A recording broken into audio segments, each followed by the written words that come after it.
Ons is so bly jy kuier weer hierdie week saam met ons hier by Inspireer. En ons praat hierdie week oor die tema bly in gesprek met God.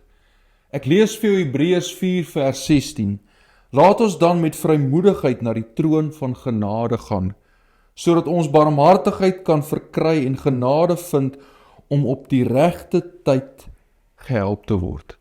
Ek beleef God nooi my en jou uit, as sy volgeling, as sy kinders, om in konstante gesprek met hom te wees.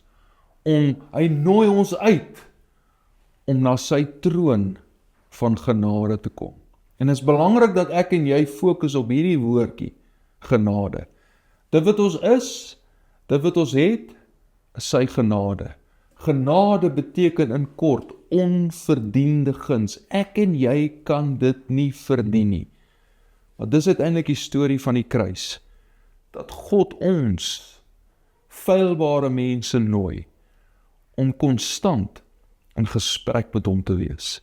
En ongeag jou verlede, ongeag waar jy vandaan kom, wil ek jou in hierdie week nooi om hierdie gedagte te oordink, om gedurig deur die uitnodiging jou eie te maak, te aanvaar wat God ons vandag mee uitnooi.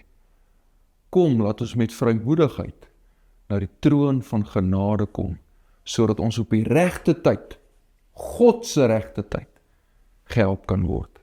Kom ons bid saam. Hemelvader, dankie vir die uitnodiging, dat U ons nooi om na die troon van genade te gaan, om in gesprek te kan tree met die Skepper God. Here, dankie dat U genade vandag nog vir ons genoeg is. Ons wil kom verklaar, al die lof, al die eer, al die aanbidding, kom U toe. In Jesus se mooi naam. Amen.